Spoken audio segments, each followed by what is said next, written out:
I sleep in his driveway from 2:30 to like 5 o'clock in the morning. I wake up as he parks right in front of the building, and I open the door. There is the head coach and the assistant coach who lied to me. And I said, I just drove down from Seattle, and I'm wondering if you will allow me to try out today. I know that it's invite only, but I took a risk. And he was like, you drove here from Seattle. You're in. You know where to go. Go inside, get your shoes, get yourself ready. We'll start in 30 minutes. That was, I tell that story because I feel like it's a major moment for me in my career and what ultimately happened to follow. But I tell that story because for people that are told no, they can just take no for an answer. Or you can receive the no and find a solution or find a way around it to prove yourself. What I did was a bit risky, but also without taking risks, there are no rewards. Exactly. And so I already knew I was staying, and finished this chapter of this story. I walked onto this team. I was the only rookie. I got invited to preseason, guaranteed contract in the MASL, actually it's the MISL at the time. I ended up being the only rookie on this team filled with veterans. And at the end of it all, I left that franchise. It's now folded as the all-time leader in goals, all-time leader in assists. I won an MVP. We won a championship. So that moment turned into a career for me.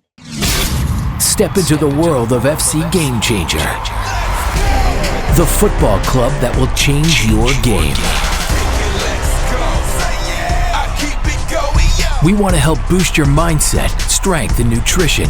A potent trio capable of completely transforming both your football performance and your overall life. The way we play it, the way we say it. With a new expert every month, including strength coaches, nutritionists, football coaches, former and current footballers. We are dedicated to sharing knowledge and skills for the next generation of footballers, allowing you to become the best footballer you can be. Thanks for joining us today. Now, let the game begin. Welcome to the show, Brian Farber. Thanks for having me, Armando. This is going to be a fun chat. I'm looking forward to filling you in on my journey through growing up in the game and playing to what I'm doing post-playing career and how I'm trying to help players around the world continue to develop and build brands within the soccer space. Yeah, no, this is going to be an exciting one because we haven't had anyone that's you played at the professional level, but also after playing, you've been on that entrepreneurial kind of space, kind of building brands since when, I think we're going to get to a point that you're going to explain to us that your entrepreneurial career actually started as you're still playing, if I'm not mistaken. So I think this is going to be a great one for players. They're playing right now, but they're already thinking about the future, but not knowing what to do. And I feel like sometimes they think that, okay, my soccer career is over and I'm done, I'm finished.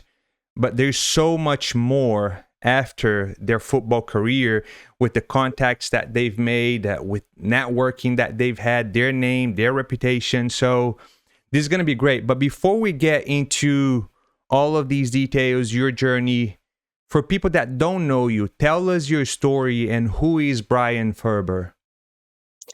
All right, I'll try to do my best to keep people's attention here.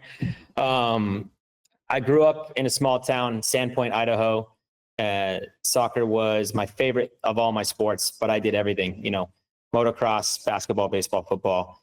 And eventually it dwindled down to, soccer was my game. And I was fortunate enough to play for some amazing coaches. Now, you live in a small town in Idaho, the coaches are not technical coaches. They're not like they are today. They are motivating coaches. They are loving coaches. They are people that, I looked at as father figures, but these guys taught me life lessons like hard work pays off, like those cliche kind of lessons, but they instilled in me a work rate that was the reason for my career. And it's carrying me still to this day is hard work truly does pay off. So I may have not been the most refined player, but dedication to the game, will to win, those are things that can't be measured. And I was able to be a bit of a game changer myself throughout my career as driven off of those things, more than the desire to be successful and not let anyone beat me.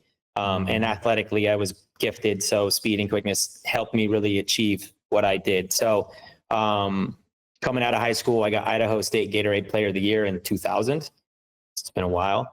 I went to Oregon State for my next chapter. We were a top team in the country. It was a fun moment to I got to hang out with some of my friends this weekend in Raleigh, North Carolina, with Alan Gordon and Brian Jordan, Evan McNeely. Some of my former college teammates were there, and we were talking about the good old days. And we laughed, but Alan Gordon said it. He's like, "We messed up. We were the team to beat. Nobody knew it, but our squad, 8 of our starting 11 had a 15-year professional career. Everybody from our starting 11 went professionally. Some just stopped earlier based on whatever injuries and then players from our bench went pro and are still playing, had a long career. So of our 24 or 5 guys in the locker room, we had 16, 17 guys that had impactful careers. MLS, national team caps, World Cups, Robbie Finley, Ryan Johnson, Jamaican national team. And we just blew it in the crucial moments with crazy goals that cost us 2 years in a row in the tournament. And otherwise we would have been national champs. And it's kind of you look back on those moments and damn, that's the one that got away. And we got to speak about it this week.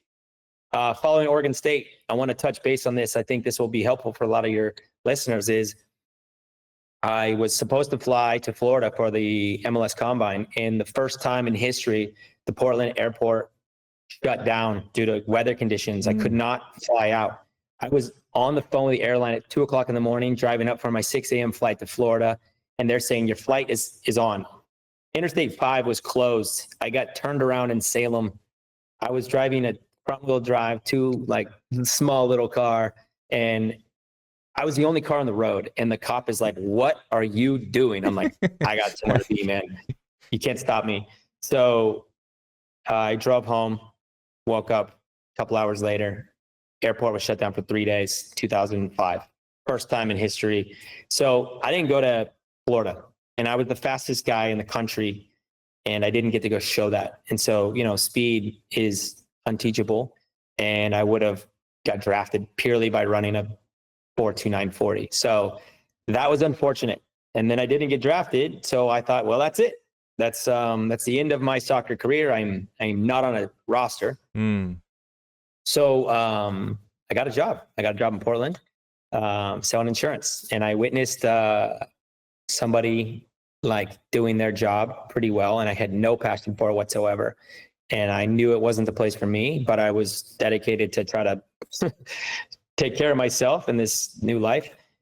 I watched people sign contracts in the USL and MLS that I'm like, I don't understand it. Yeah. I have to go try. So I quit my job, told my mom what I was doing, and I started working on setting up trials. First trial I had was a 1-game with Seattle Sounders, played against Gonzaga up in Seattle. And my buddy, college teammate of mine, him and his network were able to set it up. So I meet Schmetzer. He knew me from college. I scored 2 goals against Gonzaga, familiar players that I knew from college days. It was a spring game for them, so it was great for me. And I went on afterwards hey, you've seen me play. What's up? Am I coming to preseason? And he's like, listen, I like what I saw. It's been 1 game. But they were looking at a guy who just got released from the Galaxy. And so I didn't know if it was possible or not. So right then, literally 30 minutes after me telling Schmetzer I'll see him tomorrow at practice, my friend calls me from Sacramento. Chad Bartlemay plays professionally in Switzerland. He says, I just got invited to this indoor tryout down here in Stockton, California, and I'm one of 25 guys. You got to come down here. I'm like, I'm not going to drive down there and hope that they let me try out, man. That doesn't make sense. I just scored 2 goals against Gonzaga. I'm buzzing. He says, this is your game, man. Just drive down here. I'm like, give me the coach's number. So I call the assistant coach, but I don't say my friend's name because you can't say who gave you his number. Right. I ring up the assistant coach. I say, hey man, I am interested in coming to your invite only tryout tomorrow. I'm in Seattle. Is there any way I can drive down? And he says, oh, we don't have a tryout. We don't have a tryout. I don't know who told you that, but we don't have a tryout. So I'm like, well, he lied right to my face, or my friend is crazy, one of the two. So I call my friend back. I said, hey, are you sure you got a tryout tomorrow? He says, yes. Come down. That guy's, he's a liar. Just come down. It doesn't matter, bro. I promise you, they will let you in. So I'm like, man, everything in my brain is telling me that this doesn't make any sense, but my boy is telling me to do it. How many times have you been put in that position where you're like, yeah, I'm going to trust my friend over my gut. And so I drove from Seattle. I went and told Schmetzer, hey, I got to go try out for this indoor team. I'll be back in 3 days. He had been in the indoor game. I don't know if you know much about Schmetzer's career, but he played professional indoor in the MISL days. Mm-hmm. And so I think he understood that I need to explore all options. I'm coming out of this hiatus and I need to get back into the game. So I drive to Corvallis. I grab my indoor shoes from my house. I say hello to my girlfriend, now my wife, and I drive all night. And I fall asleep in my friend's driveway he lives in Grass Valley outside of Sacramento, a small town. I sleep in his driveway from like 2:30 to like 5 o'clock in the morning. And then he wakes me up at 5 o'clock in the morning. We jump in the car, we drive to Turlock for 3 hours. I wake up as he parks right in front of the building, and I open the door, and there is the head coach and the assistant coach who lied to me, and the staff walking in, and I'm like in his face, like he's unavoidable. It's perfect timing. And I said, hey, sir, I just drove down from Seattle, and I'm wondering if you will allow me to try out today. I know that it's invite only, but I took a risk. And he was like, you drove here from Seattle. And I was like, I literally just arrived. I left yesterday afternoon after playing a game with the Sounders. He said, you're in. You know where to go. Go inside, get your shoes, get yourself ready. We'll start in 30 minutes. So that was, I tell that story because I feel like it's a major moment for me in my career and what ultimately happened to follow. But I tell that story because for people that are told no, they can just take no for an answer. Or you can receive the no and find a solution or find a way around it to prove yourself. And I don't know, what I did was a bit risky, but also without taking risks, there are no rewards. Exactly. And so I drove down, and he could have told me, no, man, this is invite only. Like, he could have told me that.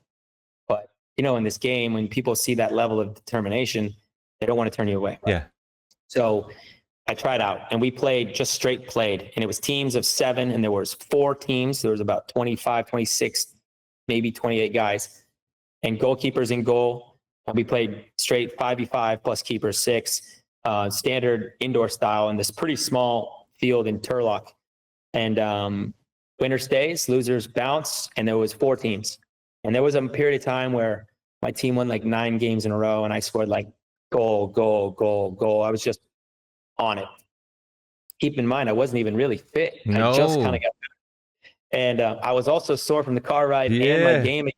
It didn't matter. I was 22 years old. There's no complaints. So I did my thing. And afterwards, they brought us all in, and they were like, listen, if you don't call your name, then don't be discouraged. Like, keep going. But we're gonna separate now, and thank you for your time. And if you get your name called, please come over here. And then he's like, oh, before I start, where's the real fast guy? And he's like pointing around, and everyone was like pointing at me. And he's like, do we have your information? I said, no. He said, please stick around. So I already knew I was staying, and finished this chapter of this story. I walked onto this team. I was the only rookie. I got invited to preseason, guaranteed contract in the MASL, actually is the MISL at the time. I ended up being the only rookie on this team filled with veterans. And at the end of it all, I left that franchise. It's now folded as the all-time leader in goals, all-time leader in assists. I won an MVP. We won a championship. So that moment turned into a career for me. That is, there's so much to unpack in everything you just told us right now, because look, the chances of you succeeding, from, a high school, small town in Idaho, to then going to a massive program, Oregon State, to then do what you did. I know that after Oregon State, you had that kind of like you couldn't make it because of, weather, stuff that you could not control. And then you kind of gave up on that dream. But then you go get a job and you're like, this is not for me. This is not from the get-go. You already knew that there was something out there that was calling you. So then you do the Seattle Gonzaga situation, the trial, and then this happens, right? The odds are basically like, no, Farber, this is not going to happen. That you're not going to achieve what you're thinking you're going to achieve because this is almost impossible. And you, like you said, if you took the no or the lie from that assistant coach and said, you know what, yeah, I'm not doing it, who knows what would have happened to you and your career. And now look at you. And I think for people listening and watching, let's say from small towns in the United States, in high schools, what do you think separated yourself from achieving that high school to a prestigious, soccer program, Oregon State? What do you think you had that others didn't have to make that leap? What was that? Yeah, I think my answer is probably easier to provide than for others. Athletically, it was just my edge. I was the fastest guy on any team I ever played with. I was in Carolina this week and guys were asking me, why am I not playing today at TST? And I'm 43. I'm like, I'm doing something else. I'm not here for that. Granted, I played in it last year and had a great time. But when you're playing in the tournament, you're a player in the tournament and you're dedicated to your team. Right. Trying to do something different now, which we'll get into, but speed was my thing, and jumping, and like I had a 42-inch vertical in college. I was athletic, and that's the reason why I was successful. It was certainly not technique and technical skills. I can dribble, and because I was faster, I could get to the spot faster than the other players, and I would get through people, but it wasn't because I was super technical and clean with the ball. It took me to when I got to Oregon State to develop certain parts of my game. And I had to eat a little bit of humble pie. I started every game at Oregon State, but I was not the best player like I was used to, right? And so we have guys on our team, I'm not joking you, Alan Gordon is the best forward in the air that I've ever seen in my life. He could do anything with the ball in his head and he would put it away. Robbie Finley, an all-around specimen, athletic, quick, strong, fast, but good with the ball, good at shielding, played good service. Ryan Johnson, left-footed, Jamaican national team, 6'2", skinny, athletic. Now, I might have been faster than all those guys, but there was other parts of the game that I needed to work on. So I did have a 21-year professional career. I did evolve those parts of my game, my weaknesses, to become better. But, I was never the most technical player. There were moments, though, when I was confident and I would be like, just give me the ball and get out of my way. So, okay, where did they speed your vertical jump? Where did that come from? Was it a lot of training or you're just gifted, natural? Both my parents were athletic as can be. And I worked on it a lot. I was a member of the ODP, the Olympic Development Program, which is not what it used to be, but it was my way out of Idaho. And I played up. I tried out a year early just to get the experience. And I ended up making the team, and I was playing with the 81s and I was an 82. And what I learned was, from one of their coaches, was this: if you are healthy and strong and fit and ready to go, you're always ready. And I guess I built myself on being fit year round, never having moments where I didn't go run, more than a day in a row. I'm always running, I'm always fit, I'm always ready. But I worked on the vertical leap. I worked on all of those things all the time, running hills. And so that was it was the hard work instilled from me from my coaches, but also natural gifts that combined those two separated me from the rest. And I think if you talk to any of my teammates along the way, they would say the same thing, as that was his thing. We knew that if we put the ball in space, Farber was on it. Wow. And what would you say is the biggest differences between soccer in high school and college at that level, Oregon State? Understanding of the game. One, like in high school, you just play. Kind of. It's evolved now. It's been 25 years, but at that time, going from high school to Oregon State everybody was good. Everybody was hardworking. Everybody was. If you don't get back, you're not on the field. You don't deserve playing time if you're not going to recover and get behind the ball. And so all the like hard work things I was good at, and that allowed me to be in the position to be successful by going forward and getting goals and assists and contributing to wins and having a good successful career. We tied for first place in the Pac-12, like with UCLA. They won the national championship that year. I started gaining insights from my coaching staff that was never taught to me. Like I said, my coaches didn't necessarily develop that part of my game when I was younger because they didn't necessarily know how to teach it. Some did, but for the most part, it wasn't consistent across my club to my high school to all of it. I see. Yeah, it's a huge difference as well with, D3, D2, and D1 programs to just that level of professionalism and resources as well. I can only imagine, what you saw, let's say even lower, your high school all the way up to Oregon State.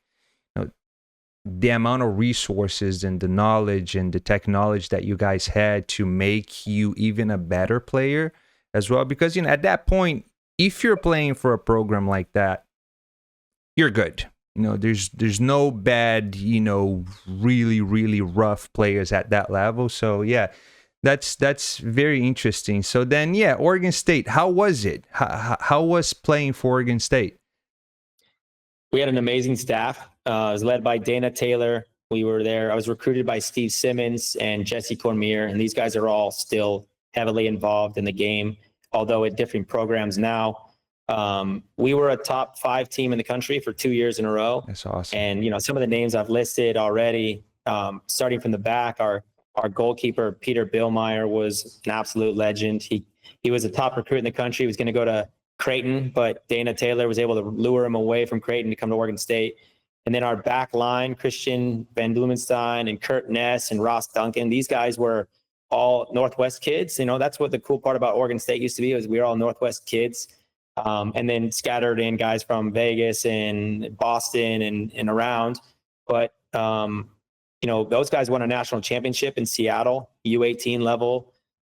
So, there was players through and through, and the bonds and the friendships. I'm in a chat group with the whole crew. We give each other crap all the time, and if you're not messing with each other still to this day, you weren't really friends. And those days in college will be moments I'll never forget, and guys that I would still do anything for today if they called. That's the bonds that you build in a college, like off on your own, away from your parents. They're your brothers. And my experience at Oregon State was phenomenal. And there was some lows. We lost a teammate to tragic car accident, which was crazy. Wow. He was one of my best friends, and I learned just a lot more about life during this time. But Joe Zaire, he was the top recruit out of Las Vegas. His brother went to UCLA, and these guys were a soccer family through and through. And Joe was an All-American. He came in as a freshman and impacted the program. Like, freshmen don't normally do that. And he was a very unique human being. He was very charismatic. People wanted to be around him. I think that's why he and I clicked. I mean, we would be playing Mario Kart and be like, "You want to go to class?" Play Mario Kart and be like, we'll just, figure it out later. Wouldn't tell that to the coaches at the time, but Joe is an amazing human being. I have his name and number tattooed on my ribs. A lot of the guys do. I mean, he was that important to us. So yeah. It goes beyond the game, huh? Because it's 4 years, with basically the same group of guys and definitely the same group of, coaching staff, if everything goes right. Wow. Now this is awesome. I'm right here in Eugene, Oregon. So Corvallis is just, an hour away from here. And when I played for Lane United, we had a few players that came from Oregon State, and some of them, they did make professional. And actually one of them, Matt Bersano, goalkeeper, he just retired, and he is now back as a goalkeeper coach, if I'm not mistaken, at Oregon State. So he's there right now. So okay, Oregon State chapter, and then that things that you can't control, right? You couldn't make it to the combine, and then friend, reached out to you. Now you're going down to California. Crazy story, because no sleep, no rest, not fit, not ready. You get there, and then you basically killed it, right? At some point, you guys won 9 games in a row in that kind of, whoever wins stays. So at that point, what is your mindset? What are you thinking about your future within the game? I don't know. You could call it being naive, rookie, learning. I signed the contract. I didn't negotiate much. I just wanted my foot in the door. And I got there, and I kind of recruited some advice. Like, head assistant coach of the women's team at Oregon State. His name was Linus Rhodes. He's a stud. I don't know if you know Linus. He's in the Northwest still. I went to Linus and said, hey, can you check out this contract? And he had friends that played pro and around, and he had played. So we checked it out. I had a couple questions back, but I signed the contract because I'm going to take this opportunity. This is what I needed. I get my foot in the door, whether it's indoor or outdoor, I don't care. I'm going to be in the game. So that year, I turned that into essentially a Rookie of the Year campaign in the MISL. It was the major indoor soccer league at the time, 2005. We're playing Baltimore Blast, Milwaukee Wave. Scored my first professional goal. Was a bicycle kick against Baltimore Blast. And they called it back for a high kick. What? Swear to God. It's the most unbelievable situation. I still to this day give the referee a hard time because he knows like he blew it. So I kick, call back my goal. Do you have footage? Baltimore does. I spoke to the owner of the team, Ed Hale, recently and said, I need to get that video. Like I have not seen it because it didn't count. So it didn't get put on highlights for the league, but that was my first ever goal. I scored other bicycle kicks in my career. It's kind of like my thing is scissor kicks and volleys and doing things that others don't. It's a long story, but I used to not have grass, so I would just jump on my trampoline and hit volleys off the garage. Oh, shoot. And that was able to get my foot on a lot of balls that other people don't, I guess, try for. So at this time, I wasn't thinking about my spot. I was just thinking about keeping my spot on this team. So preseason starts. I'm this new rookie that nobody knows. My team was an expansion draft team made up of nothing but veterans. And if I were to speak to a former indoor player about the names, these guys would be like, what? That was like it was like a gang of misfits that would all got brought together in this new franchise. We started off the season 0-14. I didn't know what winning was like for a while. And then it clicked. And we went on this run. And at the end of the season, we were beating everybody on the road, at home. And if we won like this sequence of games, we would have made the playoffs. We missed the playoffs by 1 game, but we had just beat 2 of the teams that went to the finals. We beat both of them on their fields. We had figured it out. It was a crazy turn. And we didn't make the playoffs the first year, but I learned a lot. And then over the period of time, now people know me. The league is aware of me. And outdoor season's coming up. Now, this is back in the day when indoor and outdoor was a regular thing. This is before MLS was really on it like it is. And so one of my teammates reached out to his former teammate and friend who's the head coach in Minnesota and said, hey, there's this guy on our team. This young dude, you got to check him out. It's number 7. So they came to a game in Detroit and I killed it in Detroit. And I scored that bicycle that night. We ended up losing, but I was an impactful player and running all over the place. And so they signed me like immediately. We worked on a contract. So as soon as the indoor season ended, I knew I was headed to Minnesota for outdoor. And I did. I drove out to Minnesota. My rookie year in Minnesota, I led the team in goals. I led the team in assists. I was all league, offensive player of the year, MVP of the team. Great group of guys. And honestly, like, a moment where I knew like I'm here. I knew that I knew I was good to go. And at this point it was like, what's next? I got called up to play for Houston Dynamo on a reserve game. I go to Houston and I'm sitting on the bench. I got John Spencer as my head coach and Kinnear sitting next to him. And halftime comes, I'm not on. 60th minute comes on, I'm not on. 70th minute comes, I'm not on. I'm starting to wonder, like, man, I'm not even going to play in this game. And then John, hey, Fobbs, you ready? And I'm like, yep. And he's like, all right, well, go warm up. And I get up to go run down to the corner flag a couple of times, and a ball comes out of bounds right to him. So he picks up the ball. And he's like, now.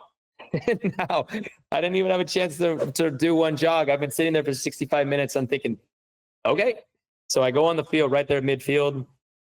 We're going this direction. We're on the near side. I think Mike Chabala threw the ball in. But as I was running on the field, Stuart Holden was center mid. I said, hey, I like to get in behind. That's all I did as I was jogging past him. I like to get in behind.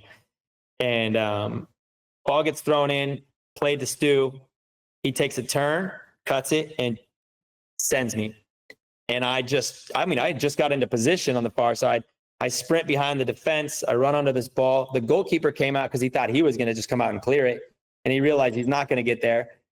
I get to the ball first. I cut it. I let the defender go past me. I cut it to my left.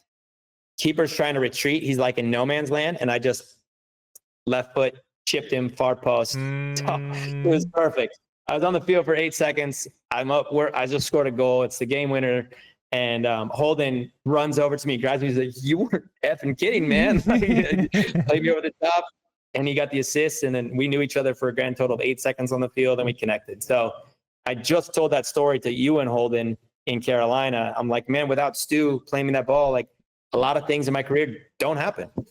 So. That's you see, there's that, going back to what you had said, being always ready, being always prepared. That is one thing that I think that every person listening and watching, they should be thinking about, not just like, oh, okay, when the time comes, I'm going to think about getting ready. But no, if you're always ready, like you're sitting for 6-something minutes, you didn't even have time to warm up. You get to the field, 8 seconds, you score a banger, game winning. It's like, this is extremely powerful. But going back to when you first started, you said, I asked you, what were you thinking as soon as you said, yeah, this is happening, I'm signing, a professional contract? What now, knowing what you know now, what are the things that you would have done differently before signing that contract? I don't know if much would have changed, actually, Armando. I think I was genuinely appreciative of the opportunity. That, part of it was me putting myself in that position, but part of me was grace of God to let me be there, I guess. I mean, things just unlocked naturally. I don't know the formula. I couldn't have planned it. It just happened. Mm-hmm. But I think to your point is like, when the opportunity came, I wasn't going to let it slip, and I was ready for it. Yeah. And I guess that's part of a testament to my fitness level and always being like generally there. Now, when I say I wasn't fit, when I went to, certain moments in my career, I didn't feel fit for the Gonzaga game. I wasn't fit to like my standard, right? My game fitness. But to a lot of other standards, I was, I have a higher standard, I guess, on the fitness side. So like in 21 years of playing professional indoor, I never lost 6 boards one time, not one time in my entire career. And even when I finished my career last year, my coach here in San Diego, which has got a team full of legends, was like, somebody please beat him at 6 boards. And I wouldn't let it happen. And they got 23-year-old rookies out there that are just college kids that are fit. And they're coming up to me asking, how do I get fitter? Yeah. So, yeah. I mean, like I said, it was kind of my gift, but this moment in time in Houston was an unlock for me because I got to know John, and I got to know Stu, and I got to know, Chabala and other guys and Kinnear. And so as high as this moment was, the next week was even better. I flew to New Mexico for another reserve game. New England. For another reserve game. We're playing against the Revs. They had a top draft pick, number 1 draft pick, playing on the wing. really long grass, reminded me of being back in Idaho. I scored 2 goals. Another ball gets played over the top. We're up 2-0. The ball gets played over the top, and it's just going to like go out of bounds for a corner. And I just fully lay out, diving header, back across the goal. It goes over the keeper, hits the post, and sneaks into the goal. And it's bouncing across the end line. And a teammate of mine, Julian Nash, comes running in and confirms that it's a goal. Thank you, Julian. Yeah. And it's okay. He got the goal. He celebrated it, and everybody came and celebrated with me out of bounds where I landed. And we got up, and we were up 3-0 at the time, I think. Or I think we won the game 3-1. But I'm like, it was my goal. It doesn't really matter whether it was my goal or not. It was a moment where people were like, damn, like this guy can do a lot of things. Like he's a versatile player.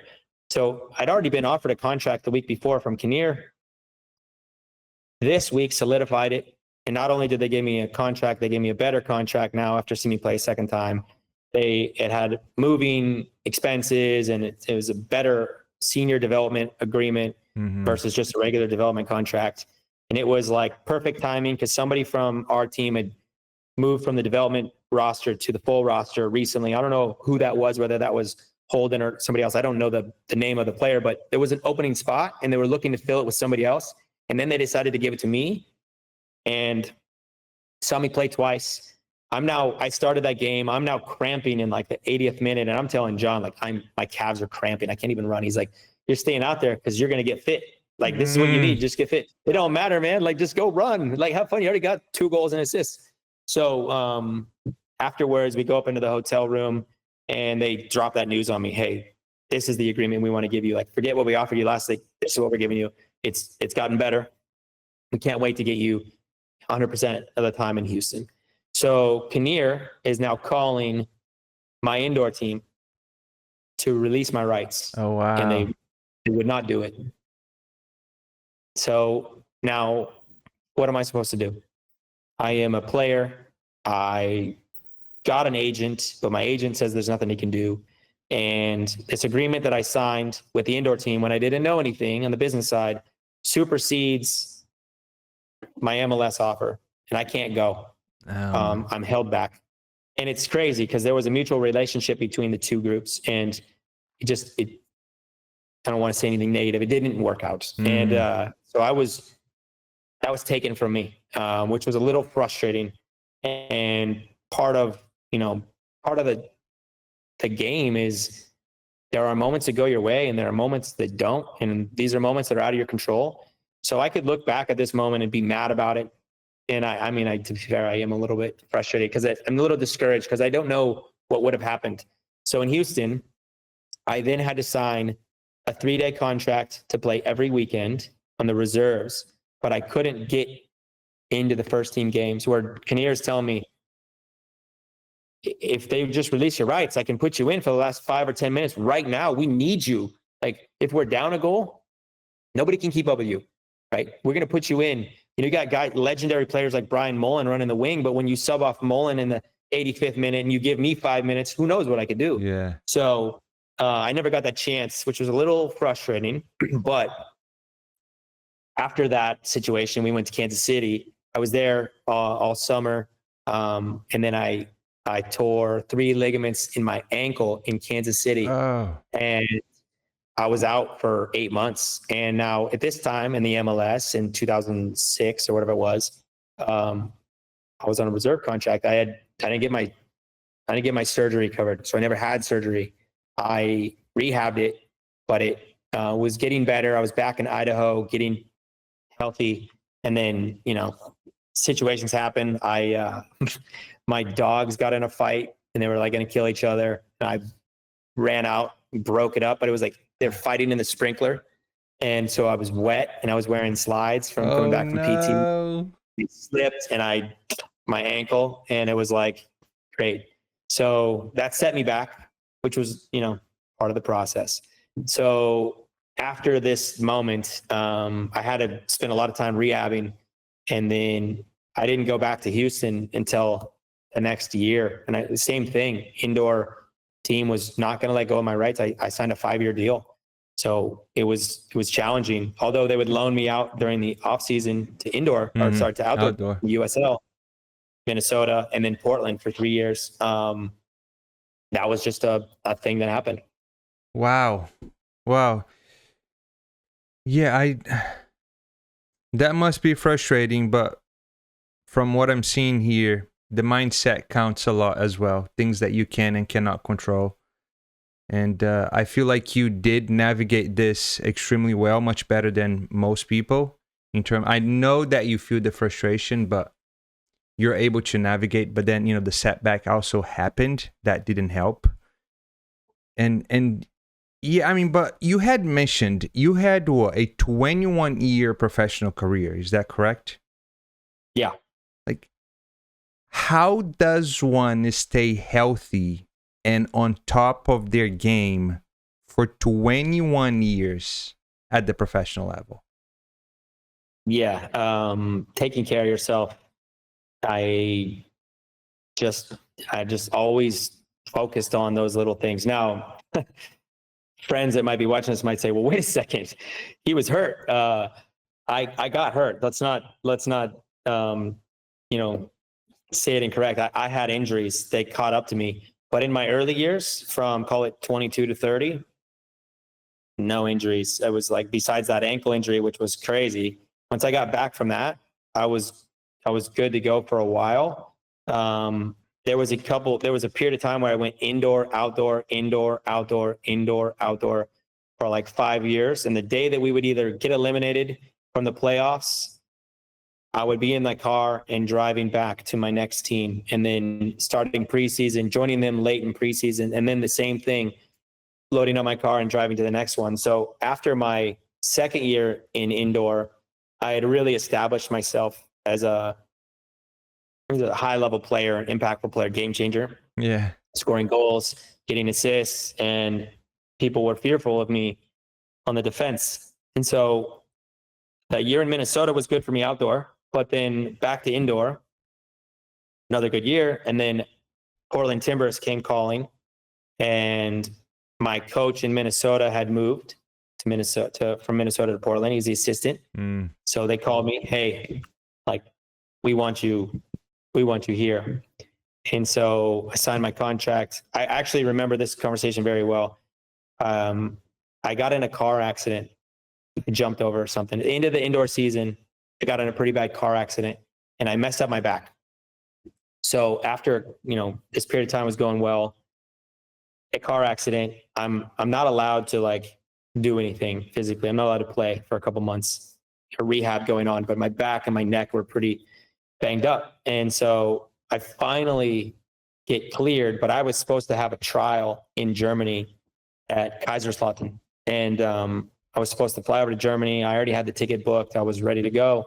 And this car accident happened. So the ticket that I bought was non-refundable because I was going no matter what. So now I can't go. What's the point? Randomly, my cousin was in Germany, not far, at Ramstein Air Force Base.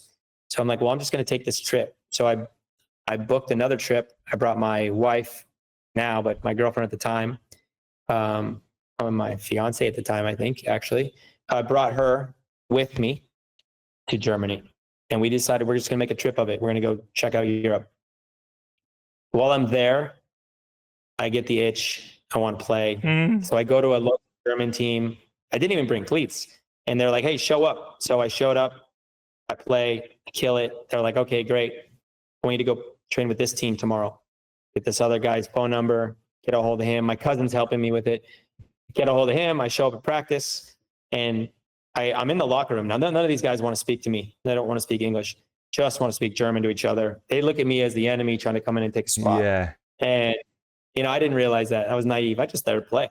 And I was trying to tell them, like, I'm not even here for a spot. I'm just here to train.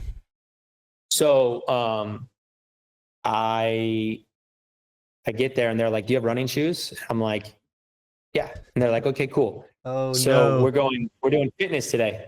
So they go in. Germany is amazing. They got these trails all through the woods, and there's this one trail around this big lake. And I go with the coach, and he's like, you'll run with me. And then after the first lap, you'll do the next 2 laps with the players. Now you'll know the trail. So I run the first lap with him, and then we get done with the first lap, and it's like a 2 mile long lap. So it's like a 6 mile run. After we finish the first lap, he says, okay, you can go. You can like try to catch up to some of the guys. So I just take off and I just start catching, passing. And it started to get to the point where I'm like, I wonder how many people are ahead of me. You get around the next corner, you see a trail, you see feet, you catch up to that guy, you get ahead, you see the next guy, catch up to that guy. So I finally catch a couple guys. I'm like, is there anybody else ahead of you? And he's like, no, we're the front two. I'm like, okay, cool. I'll finish with you guys. So I finished the last lap, half a lap with them. And we go to the cold bath, and we're sitting in the cold bath, and everybody else is finishing and coming in. And it's a perfect, pristine cold bath in the middle of the woods. It's crazy. And we're walking through it, and we're sitting on the edge. And the coach comes and was like, all right, so, you guys obviously win. They're the most 2 fit players on the team. And they're like, yeah, yes, sir. And then like, and the American. And he's like, the American caught you? And he was like, yeah, you finished with us. And like, oh, he did the whole, they're speaking in German, but essentially what was like, I did the whole first lap with him. How'd I catch them? He was like disappointed in them for not pushing harder. So anyway, it was a good sign for me. He invited me back to play. I did my thing in practice. I scored a goal over the keeper, a header over the keeper. And they were like, wow, like you can play, man. You want to play in this game? And I'm sure. So I played in a scrimmage the next day. And we won this game, and that went really, really well. And so I'm like, cool, I'm looking to play here. Well, the Kaiserslautern coach was there. So he calls my agent and was like, is your guy in Germany right now? And so I responded back, yeah, I'm here, but I didn't want to come try out because I'm not fit. I wasn't even ready. I'm just trying to get fit. Like, I saw you play yesterday. Please come to practice. So I show up at Kaiserslautern and I have a training session, and it went really well. We play in a game, like a scrimmage, inter-squad scrimmage. That went really well. And then I had a flight to Switzerland to go visit one of my friends because, again, we took this as a vacation. Right. So I told him, going to Switzerland, I'm going to go visit my college teammate. And he's like, okay, well, when you come back here. Okay. So I go to Switzerland, and I'm there for a couple of days hanging out with my friend. He sets me up with a training session. Again, I'm trying to get fit. So I go have one session with this group. Goes really well. It scored a bunch. We had a finishing clinic, we had a finishing exercise at the end, and I scored like 7 of like 12 chances in this thing. Everybody probably had like about 12 to 15 chances, and I buried a bunch of them. So the coach comes to me afterwards, and he's like, hey, do you want to play in a game tomorrow? And I said, yeah. And he's like, we need you to sign like an official contract for this game. It's a real game. It's a $10,000 purse for the winner of this tournament. This tournament had been going on in Germany for a couple of weeks, and they were in the finals, Switzerland in the finals up in the mountains in this amazing stadium. So we drive in there. My fiance and I take the bus and jump on with the team, and we go up into this mountain, and we get out, and I said, hey, listen, sit in the front of the stands. Now, we don't have cell phones that work in Germany at the time. We had Blackberries, but like, it was a little bit different times back then. So I'm like, stay in the front so I can see you. I'm like, I'm probably not going to play much, so just don't count on much.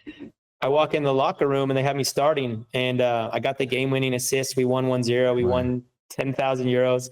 It was an amazing experience, fans. And then they offered me a contract, like in the locker room, like we want him here full time. So all this stuff happened.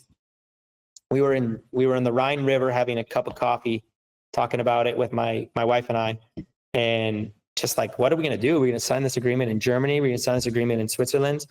How are we going to do that? Like, I'll have coverage from a work visa, but what are the rules for her? Yeah. And then my agent calls me. His name is Sean Higgins. He runs a very successful agency out of Portland, and he has big athletes now. I was one of his first signings after being a former teammate of mine, and now he's doing his thing, and kudos to him.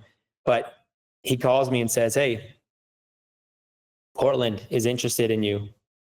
And I was like, really? And so I'm like, hold on a second. I like cover my phone. I'm like, Portland is an option. And she was like, Timbers? And I was like, yes. She grew up in Portland. So she was like, let's go home. And I was like, make it happen. So it felt like a movie, right? Like, we're weighing out our odds. We had 2 options. And then all of a sudden, this third option that was like perfect for us.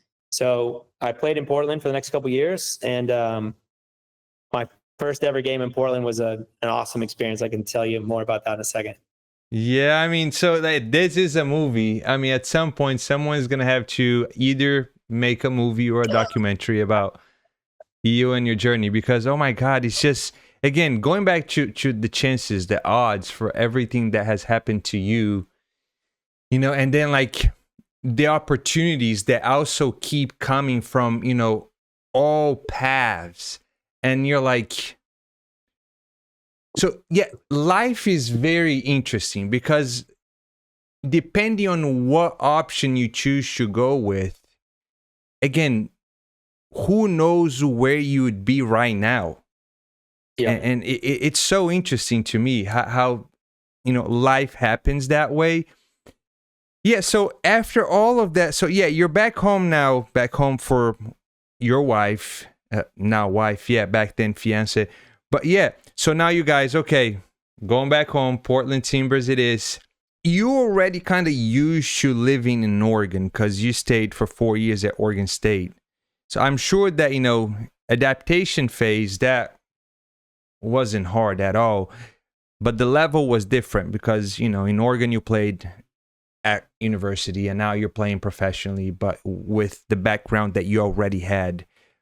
How was that journey going back now from Europe to, you know, signing a contract with the Portland Timbers? Yeah, so the Timbers contract was pretty easy. Like I said, my former coach in Minnesota had changed staffs and kind of, I guess, mentioned my name as an opportunity. It was no brainer. I'd been all league prior. So I wanted to be there. It was perfect. It was perfect all around. So I get to Portland, but keep in mind, I had to, after I left Europe, actually, I went back and finished the rest of the indoor season because that was what I was paid to do. So I went back, played indoor. We made it to the semifinals that year and we lost.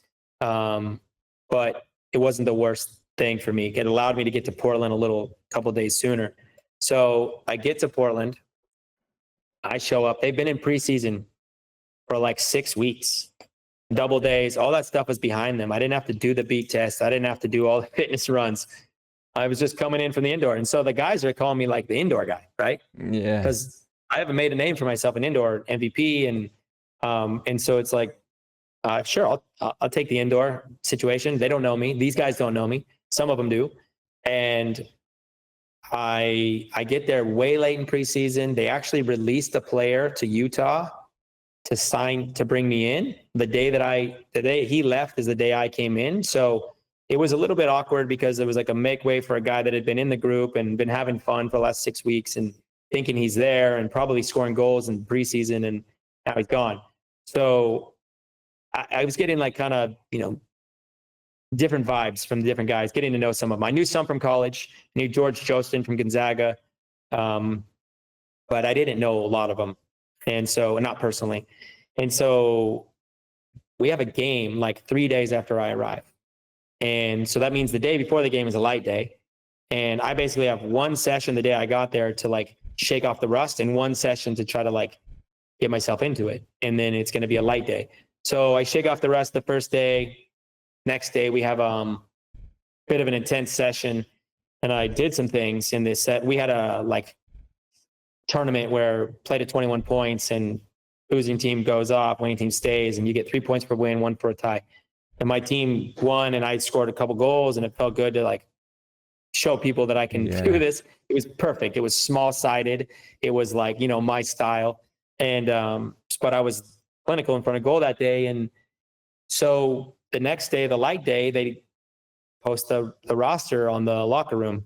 I'm not thinking I'm going to make the 18. Of course not. I've only been there for 3 days. And I got selected for the bench. Okay, great. So now I'm telling my fiance, hey, I'm going to be on the bench. Like, I'm not going to be sitting in the stands. I'm going to be on the bench. Like, This is great. And, you know, she was encouraging me to like have a better mindset of being like, no, you're going to get in the game. I'm like, we'll see. I don't know. I was skeptical.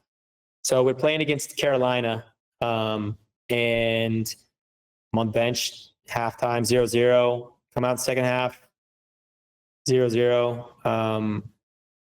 Actually, I think it got to 1-1. Actually, we scored some goal. We scored a goal. They scored a goal. 1-1. I get subbed on in the 75th minute.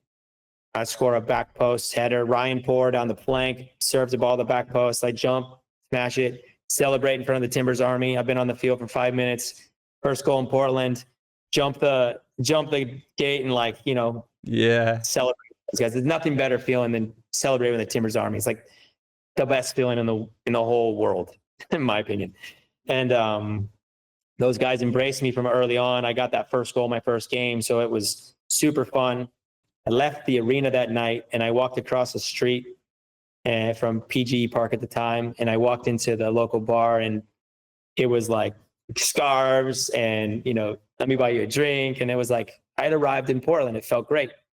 I didn't drink anything that night because we had a game just a couple of days later, and I scored the game winner in that game. And so I started off my time in Portland buzzing. It helped kind of like make my teammates recognize I'm not just the indoor guy. 100%. And, they saw me busting my ass in practice and doing the extra work to try to get outdoor fit and intervals and extra stuff. But Portland started off amazing, and my time in Portland was fantastic.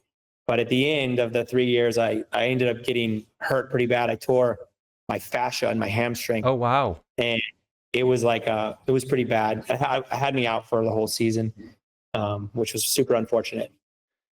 Wow, what a journey. I mean, Portland, yeah, I've heard that before. We had Larry Mabiala. He actually recently retired for the Portland Timbers.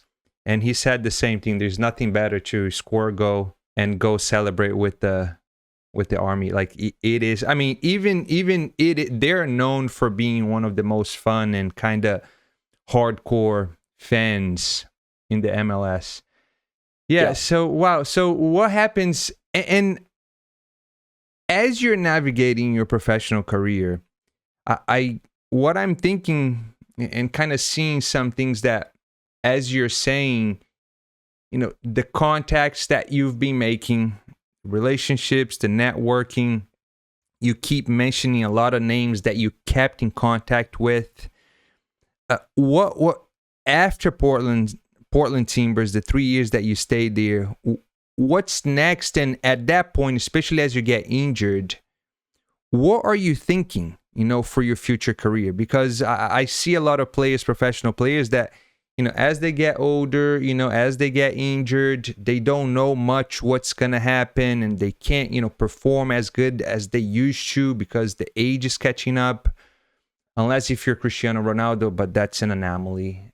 But yeah, at that point, what are things that you're already kind of planning for your future? So you're done with playing soccer, but still making a difference and actually working within the sport and being active on the business side as well.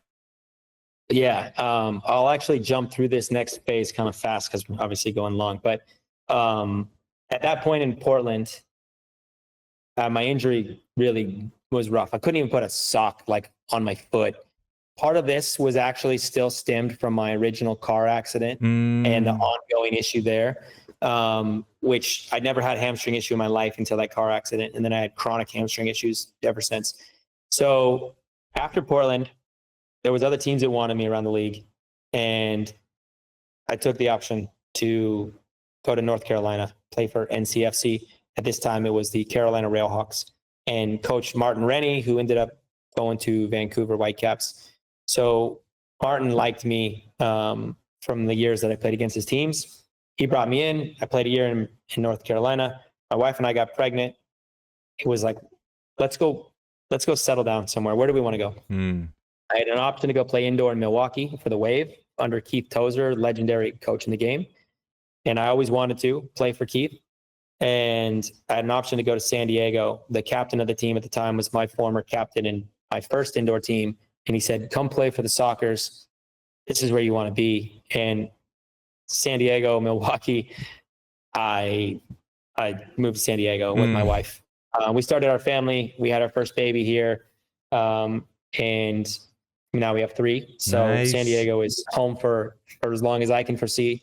But I joined the San Diego Sockers officially The day I started, my indoor focus was recreated, and I was focusing less on outdoor. And I arrived in San Diego. They had just lost 2 games in a row to my former team and another team. It made them realize like we need to bring up some backup. So I got that call, and I came in my first game against my former team. I scored 5 goals and assists. I arrived in San Diego with a bang. Again, I knew all the guys. They knew me, but they didn't know me as a teammate. They knew me as an opponent. So it made it really fun, like to come to San Diego. Now I'll tell you, the San Diego Sockers at the time were made up of nothing but local San Diego boys. And to crack into that lineup was going to be interesting. They're all homies. Like they all grew up together, Nomads and Surf and all these clubs. And I moved here, and I was the first kind of outsider who joined. And we went on a run. From the day I arrived, we started a 48-game winning streak, the longest in U.S. professional sports history. We ended up winning 3 championships in a row, 2 U.S. Open Cups in a row. Wow. And yeah, I got to play with some amazing players here. Became roommates with Craig Childs. Craig and I became, great friends along the process. We were roommates for like 10 years. He got 3 MVPs of the league. These players in this franchise, it's the most winning franchise in U.S. soccer history with 16 championships. So San Diego was good to me from the beginning. The owner, Phil Salvaggio, has taken care of me since I got here. And I'm forever grateful to my time here at San Diego Sockers. Yeah, I mean, I did the research, and you especially 100 career goals, in indoors. Is that correct? No. I think I got a lot more than that. A lot more than that? Yeah, I have like 400 points or something like that. I don't know. Our stat guy told me the other day. So okay, but maybe with Sockers, I had 186 points with my first franchise. That's crazy. Before I left, and then San Diego. I don't know. I don't really honestly don't pay attention to stats that much. I like winning, and we won a lot of games here. Wow. So you've been there since. That's home for you and the family now. Yeah, we live in Carlsbad area, San Marcos, and I'm on to the next chapter. And this is, I guess, the whole point of this actual podcast is taking my life on the field and transferring it off the field. And I think what you said in the beginning was like showing these players that have been passionate about football, soccer their whole lives is that it just because the game ends doesn't mean that your time in the game ends. Like you might be no longer contributing on the field, but there's coaching, there is training, there is brands, there are marketing positions. Like the world of soccer is blowing up in the United States with all the USL, MLS, the indoor leagues, and the MSL in particular being like the mainstay there. But futsal and all the things, there's options to stay in the game and continue to drive your passion. And that's what I've been able to do, and super fortunate to do that. Starting back in 2013, I was running at my own academy, and this kid every day would show up in fresh Puma gear, and I would say, like, where are you getting this Puma gear? And he's like, my dad owns Puma. And I was like, that doesn't make sense. Puma's a German brand. I'm like, I don't know if you're sure about this. Kid's like 8 years old. So I meet his dad, and his dad was a partner in a brand that was a joint venture making accessories for many big brands. So Skull Candy, Creative Rec, and like brands like that, Nixon, Brixton, whatever, those local brands here in San Diego. And they took on the Puma contract, and they won it. So they had 51-49 decision-making rights for all Puma soccer, golf accessories. And they hired me to come in and try it. It was totally on a whim, so random, by chance. And I had a very good learning curve there. My boss was with Nike for 21 years, and she taught me everything on the spot. And I made a very quick splash at Puma, I would say, in a good way. And I've turned that into a full career now. Yeah, so this is very interesting, though, for players that are currently playing right now. Because, look, if you're just thinking about the game, you're not open-minded, and you're not thinking about creating relationships as you're navigating, right, your career, your professional career, networking, talking to as many people as possible, putting yourself out there, because, you know, soccer is not going to be forever. Business is forever. So I think something that you did that was extremely beneficial for you in your career was that, you know, creating relationships and being interested and knowing that soccer wasn't forever. So I think it's a good message for players out there to be always aware of their surroundings. Don't just focus, you know, in the game. Yeah, you have to stay focused. You have to train. You have to, you know, nutrition needs to be on point. Strength and conditioning needs to be on point. However, there's the you know, the other aspects of your life as well. Again, soccer is not going to be forever. So, and with you, again, it was through the game that, you know, you're training someone, an 8-year-old kid. Dad was the owner of Puma, and then you create that relationship, and now you get hired, and things just keep happening for you. So once you started working with them, what was the next step for you? What did you see that led to where you are right now? Yeah, I made a direct impact on the business right away for many reasons that would be easy for a lot of your listeners. I knew the game. I knew what was cool. I knew what I wanted as a player and what my teammates liked and what we didn't like. So the understanding is, like, I was the one making the decisions. I had full decision-making rights. Like, I had to hook everything back to the footwear and the apparel, but I could do whatever I wanted. So I went to my very first week, I went to a Dick's Sporting Goods meeting, biggest potential customer, but we were not in there. There was no Puma products in Dick's Sporting Goods at this time from my line. I went to this meeting. I watched them look at products, slide it across the table, look at products, slide it across the table. They were not interested. I was reading their faces more than anything. And at some of these products, it was the first time I'd seen them because I didn't make them. I wasn't part of that process. So I head off the two buyers in the hallway, headed out. And I said I had to use the bathroom. And I interrupted them. I said, hey, everything you just saw here is going to change. Can you give me a couple months to make improvements? The foam on the back of the shin guards, can I improve it? It's too thick. The colors and designs, too childish. Like, all these things are going to happen. Just save us some space. They're like, you have 3 months to give us some samples that are going to be worthwhile. Otherwise, we're going to give it to, I think at the time it was potentially Lotto or another brand. So I said I was on it. And I did. We went to work right away. We launched a matte black ball with a glossy black logo, and it got into Dick's Sporting Goods as like an urban street ball. And then we launched a program called the Neon Jungle, which was neon colors upon neon colors with animal prints. And we annihilated it, like 100,000s of soccer balls across Soccer Specialty, Dick's Sporting Goods. And that was the game changer for us. So that went really well at Puma. And then this opportunity came where they essentially gave me my boss's job and let her go. And I didn't want her to be gone. She was amazing.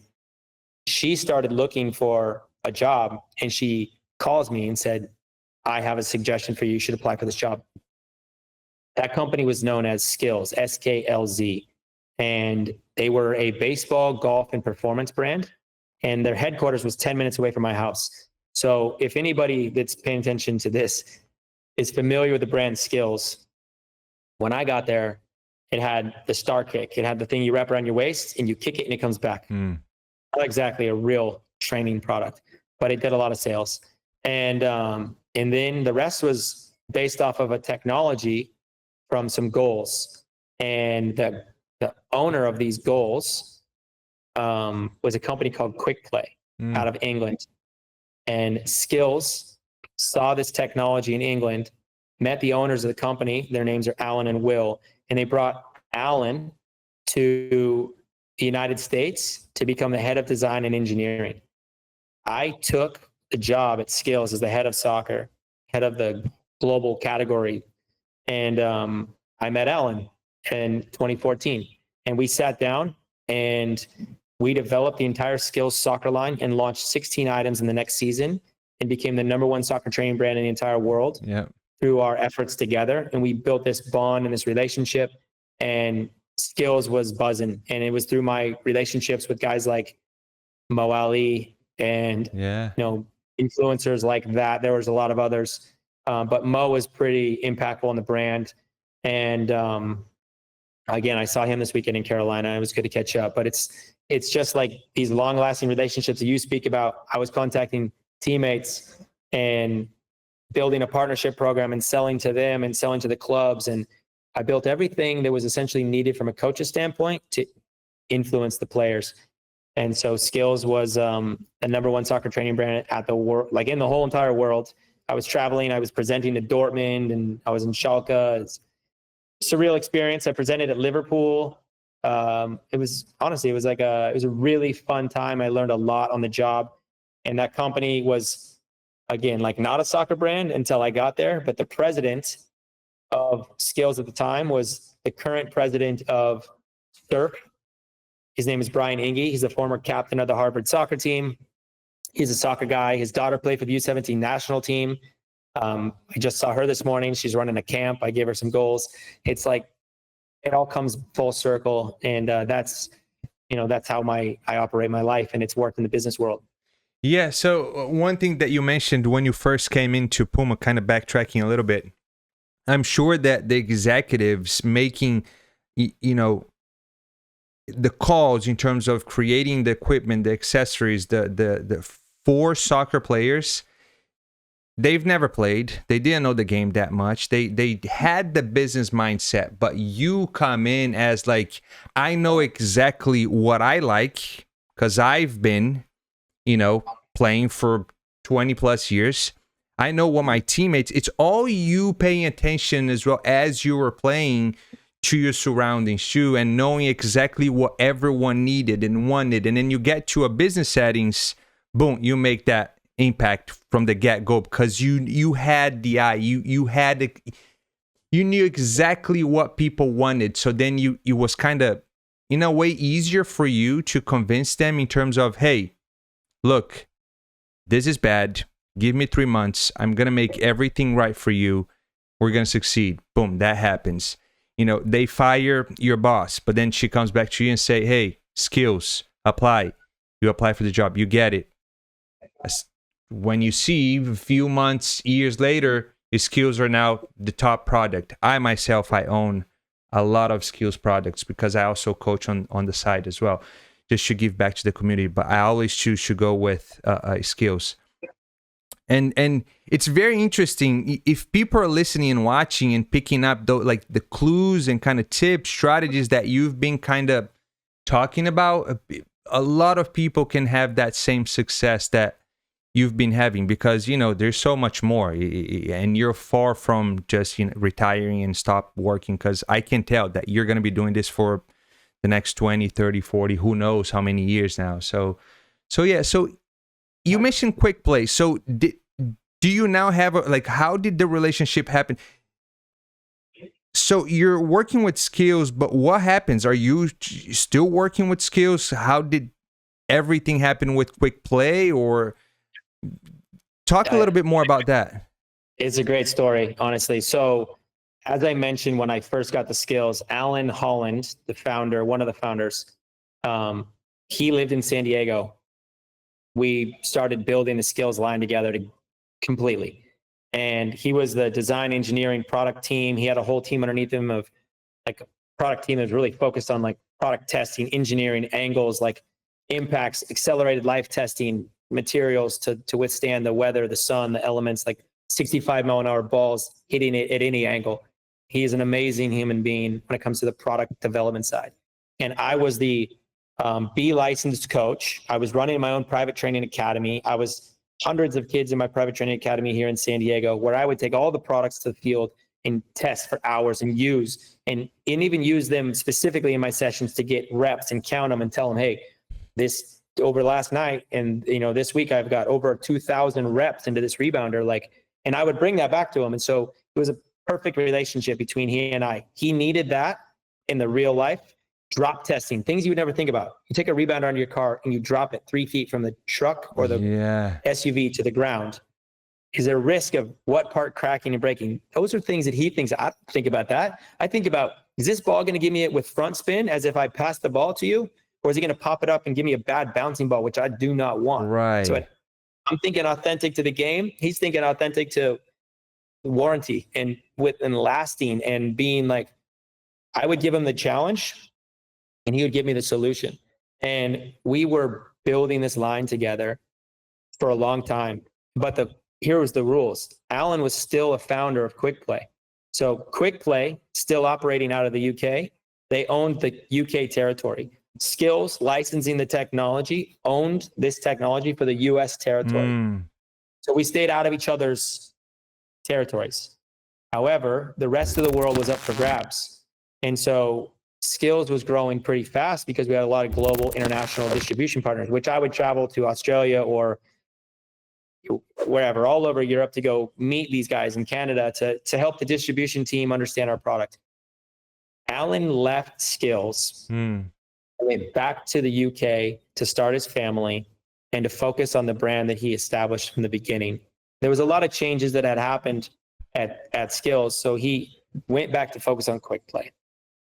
I left Skills after we were acquired by this big brand. I don't know how much you know about mergers and acquisitions, but we were acquired by a company that does not care about what I care about. I care about player development. I care about skill improvement with these kids authentically. They care about turns, which means get the product in and get it out. Revenue. They care about conversion and margins. Yeah. And so Dick's Sporting Goods, if it was $25 and it sold well, perfect. Focus on those. I'm saying I just made a $200 mannequin that performs better than any mannequin in the wind. It also, when you shoot at it and it hits the mannequin, it has a real life deflection and spin, which means the goalkeeper has to come out and secure it, or the forward can run onto it, and you're not risking real players being in your wall. And it also has legs made out of fabric that shields the goalkeeper versus seeing right through the posts of a fake mannequin. I'm making real products for the game, improving the game for the coaches that need it to be their tools. They didn't care about that. I recognized that right away. So I left. I was headhunted away by a company called BlazePod. BlazePod is a reaction light company. And this comes my next chapter in my professional career. And I'm going to get back to Skills and Quick Play in a second. I jumped into BlazePod as the head of US, VP of US sales, VP of business development, whatever you want to call it. I was running the whole show for US, Mexico, Canada, North America. I built a team, business development side. I built a team, marketing side here. We have headquarters in Israel. I built the sales team. These guys are now great friends of mine. We overachieved at BlazePod like you would not believe. And during that process, I learned a lot about using my relationships and building partnerships. We had a partnership with Bosu Ball. We had a partnership with TRX. We had a partnership with Synaptech. But we created a partnership with Quick Play because Alan and I are friends. So I went to Alan and said, we have this amazing reaction light. It comes with an app. It tracks your score. And I want to mount it to rebound boards. And Quick Play is the #1 selling rebound board in the entire world, but certainly here in the United States. So we built an adapter to put BlazePods mounted on Quick Play. And we're going to take over together. And it worked perfectly for the first year. Somewhere along the lines, the BlazePod product team back in Europe decided that they were going to make their own rebounder and end this relationship. And so they decided they wanted to do that. And it was unbeknownst to me until I was on a call and I was kind of blindsided because I'm the one that had the partnership going and it was going well. So that was kind of the beginning of the end for me at BlazePod. The other piece was, and I failed to mention this, is kind of the whole topic of this podcast for me is I always want to be aligned with my passions, right? My passion is the game of soccer. When I was running BlazePod, I got pulled into neuro. I got pulled into cognitive. I got pulled into physical therapy. I got pulled further away from soccer than I ever realized. And so to come back to soccer, I needed to make a change. So I called Alan and told him, I'm going to be leaving BlazePod. I know that that relationship is established because of you and I. You no longer need to keep it. And he was pretty frustrated with it because he felt like Quick Play carried the majority of the effort. So he decided to offer me a position. And so I said, absolutely. I love what Quick Play is about. So I jumped in as a business development manager, partnerships, sales, kind of a catch-all from what I used to do at Skills to what I'm doing now at Quick Play. And at the same time, I asked Alan, the craziest favor you could ever ask anybody is, hey, you're going to bring me in and I'm going to work for you, but I also want to build something for myself. And he said, yes, I think what you're doing makes sense. And it's going after the same consumer, only soccer. So I essentially own a partnership in another brand, which is more focused on uniforms. But Alan and I are great friends now, and I have been focusing on building the Quick Play partnership. Everything I did at Skills, I'm doing at Quick Play. And the team at Quick Play they're like product geniuses. And so we've known that in the past. We're about to launch a whole series of products that are going to be absolute game changers for the youth development, smart tech, rebounders. And I'm really excited about what Quick Play has been doing for the last couple of years, but also about to do in the next couple of years as the World Cup comes. You will see a lot of amazing products coming from Alan and Will and the team and the Quick Play guys. So if you're not following Quick Play on Instagram or aware of their products, join their partnership program, follow on social, and I will personally help through you take care of your viewers on making sure that they're knowing that which brand is really focused on player development. Awesome. No, we can also drop their link in the description below for people to check them out. And we can also add their Instagram handle as well for people to click and kind of follow them too and see what's going on there. And again, everything is going back to you being extremely cautious and maintaining good relationships along the way. Even though things didn't work exactly the way you wanted, but you also, you kept learning the business side of everything to the point now that, one, you could go back to Quick Play and say, hey, I don't like what I'm doing here. What about this? They offer you a position. And then, the relationship was so great that you actually pitched. You said, hey, from everything that I've done, now I want to have my own thing. Is that possible? Absolutely. That's the first thing they told you. And we've touched on, a Puma, Skills, Quick Play, BlazePod, and now back to Quick Play. What was your creation? What did you create? What did you decide to finally own and grow yourself from all these years of experience? Yeah, that's a good question. So along the way,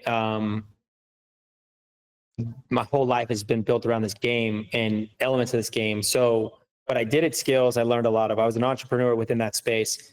What I'm doing for Quick Play is what I want to make sure I never touch anything that competes with my brand, right? I don't want to compete with myself. That wouldn't make sense. So Alan and I and Will and the team, what I wanted to do outside of that was make something complementary to what I'm helping with. So I operate all the equipment side through Quick Play, but I'm very fortunate to have amazing people in my life. And this opportunity came where we wanted to do something in the soccer world. I called one of my best friends and said, I want to do something like with you. Let's do something together.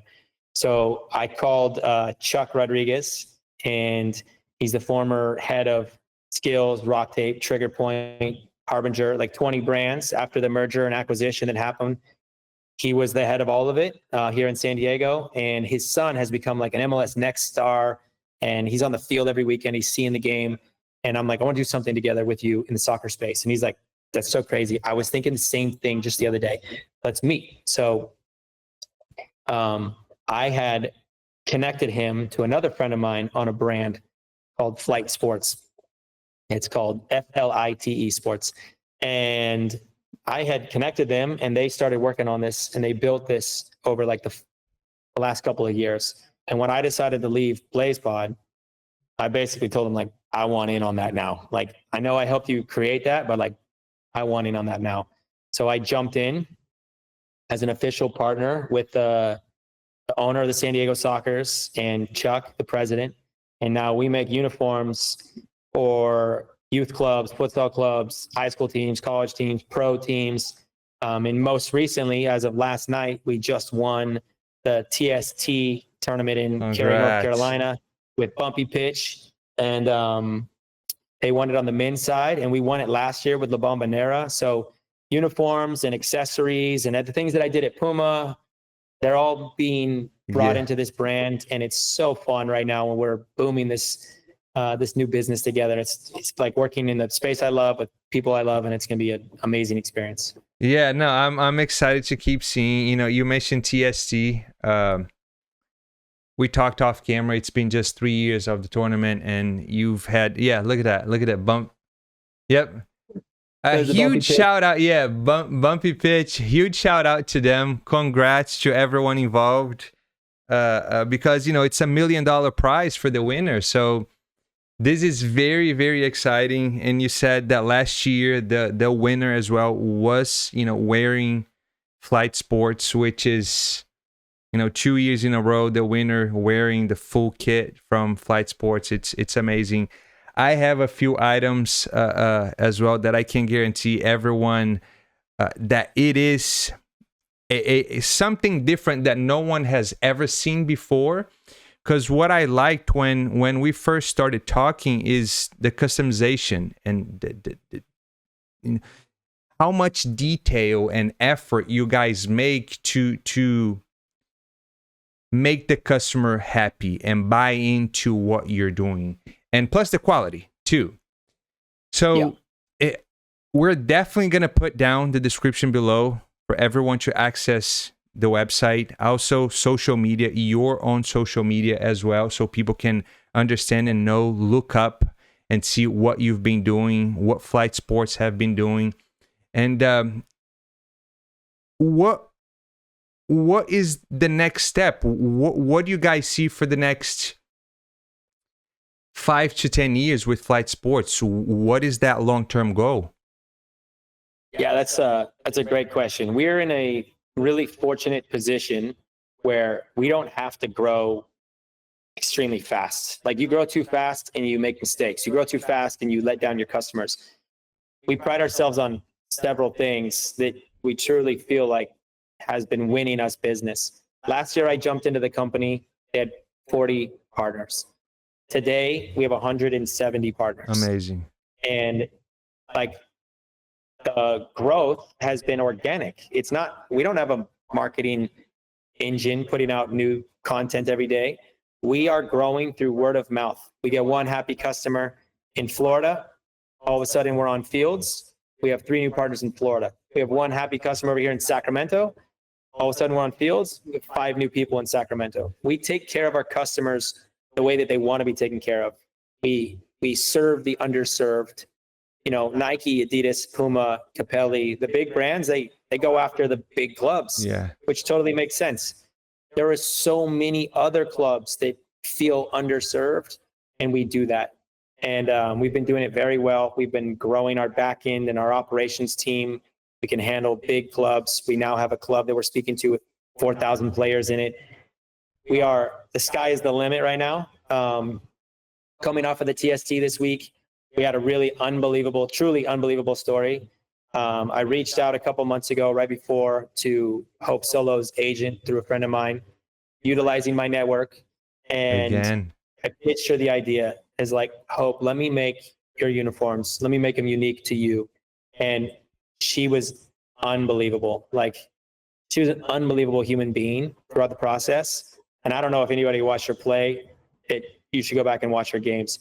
She is unreal. Like, I know why she's an absolute superstar, but she made a save where it was a bottom and save, and it was going to roll away for like a rebound because it was point blank. She saved it and rolled it back and grabbed it like faster than Premier League players in their prime right now. She's 43, but we made her uniforms. And this is an example of her white kit. Yeah. So Solo FC, the theme was Coco. It's her kid's favorite movie. It says Un poco loco, a little Yeah. crazy on the neck. Inside the front, it says back from the dead, upside down as you read it, because she was saying that, hey, I'm not coming back from retirement. I'm coming back from the dead. I never thought that I was going to come back and play this game, but the TST tournament has pulled her back and find her passion for the game again. So that was a big unlock for us. And then you talked about creativity, but we had a group in the tournament called the Drunken Monkeys. And Oh, wow. this is their uniform, and the logo is on the ball. And it's got all the TST logos, and it's got the soccer.com logo. And it just doesn't have a name and number on this, but this was a jersey that they wore.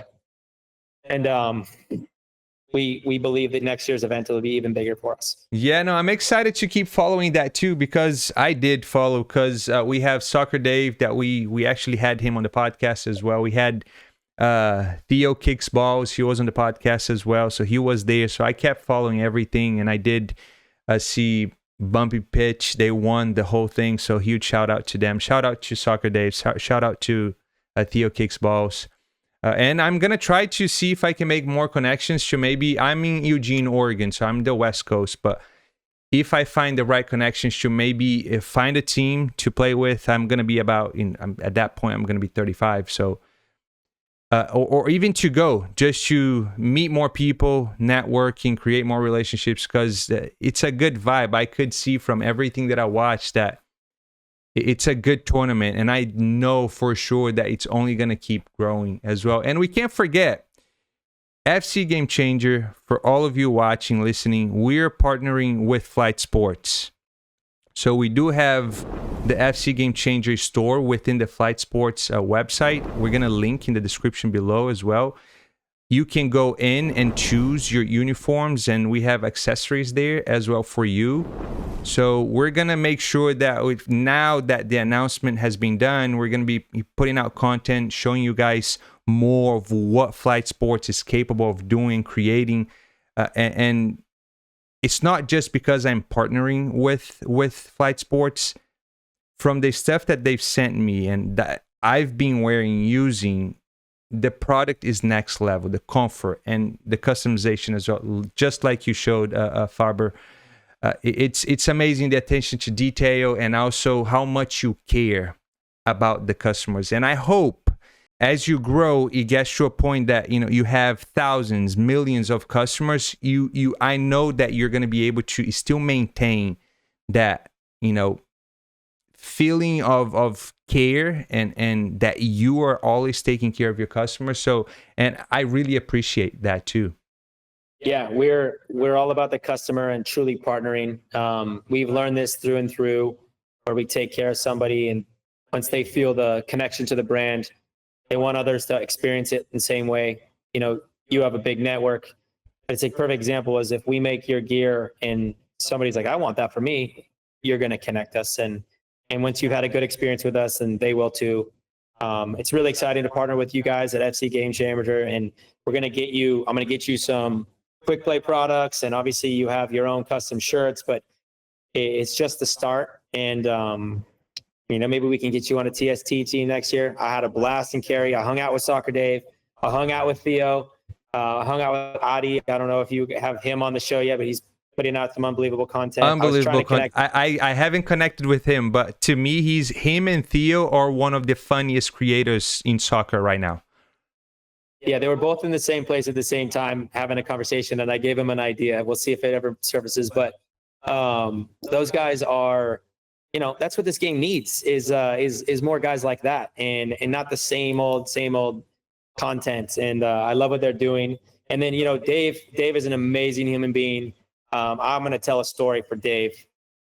I don't know if he wants me to tell us a story or not, but Dave almost won the game against Bumpy Pitch. Almost beat Bumpy Pitch in the quarterfinals. Score was tied, I think, at the time, and he could have put them through. And it was 1-1 in target score time. He would have scored a goal. Keeper makes an unbelievable save. Now that goalkeeper was on fire all week. Makes this amazing save on Dave. Counterattack within like the next 15 seconds, end to end. That's what bumpy pitch does. And they scored and they advanced. And it's got to be devastating for Dave to be like almost the hero to get that much closer to the $1 million. And it just didn't happen, you know. Keeper made this save. Afterwards, Dave was walking through the player village and he went to the bumpy pitch team where they were dancing and music was on and hey, you know, like having a good old time. And he interrupted them, introduced himself officially. They turned off the music and he prayed with the team and, you know, for their safety and for their luck in the rest of the tournament. And look, these guys went on the next day to win again and then go and win the finals and win $1 million. And, you know, that moment that Dave had with them has to speak volumes about the type of person he is. He's not in it for the notoriety. He's in it for the tool that soccer has helped him in helping spread faith. And I think that we love Dave at Flight Sports, and that's why we work with him.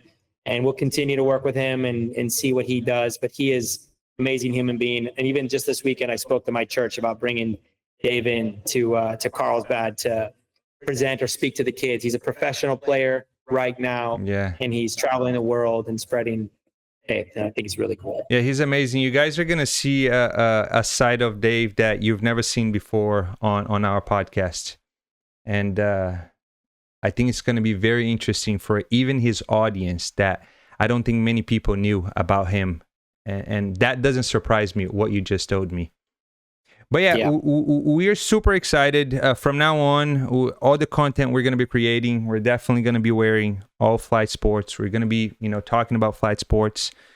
We had a photo shoot already that we need to share with all of you guys. A lot of photos, a lot of nice images of a bunch of the accessories. So we're super excited. And maybe next year, if we can get to a TST team, that would be an incredible experience. And Farber, thank you so much. Before we wrap this up, is there anything else you'd like to share that we haven't discussed? Man, I don't know. I think we covered a lot today. Maybe a part two? Yeah, I might have spoke too much, but no, I think, listen, final message on my end is like, you might think that you have a plan or you know, everybody has a plan and that plan can get set in a different direction at the one good tryout, one good performance. I didn't even tell you the story of how I got to Oregon State. And it was an example of that. The coaching staff came to Albuquerque, New Mexico to recruit a player from Hawaii who was known as like the fastest kid in Hawaii. And I played on the wing against that player in New Mexico that day, and I annihilated him. And they had a scholarship packet that was intended to go give to this kid and his family. And it was instead redirected to my coach and me. And they came over to talk to my coach about me, to understand a little bit more about me as a human being. And I got the scholarship. And it was because I played well, but I didn't know anyone was watching. And I think that that's a good message to these kids is we talked about always being ready, but being ready for what? Being ready for those moments to take advantage and to showcase yourself. I used to set during the national anthem, I would close my eyes and like remind myself like who I am and what I can do and to go out and do it and show everybody in this arena that I'm the best player on the field. And whether that was true or not that night, that was my goal. And I think that helped me a lot in the longevity of my career, but also in those game-changing moments where I would get the game-winning goal or I would be the decisive reason that we won. So always being ready and prepared for those moments is crucial. Awesome. Hey, thank you so much for taking the time to be here with us. Like you said, this is just the beginning. Maybe we do have a part 2 episode with you so we can even go deeper on the business side of things, even go deeper on Flight Sports. and on what's coming as well. But I really appreciate your time. You know, this is going to be a long podcast with a lot of good information. So thank you so much. Absolutely. Yeah, I'd love to talk further about the business side, maybe even bring in my partner and talk about flight, and maybe bring in Alan and talk about quick blades. These are two brands that aren't going anywhere, and we're fully focused on the game. And I think that that's what separates us. Sounds good. We'll do that. Thank you. All right, man. I appreciate you very much.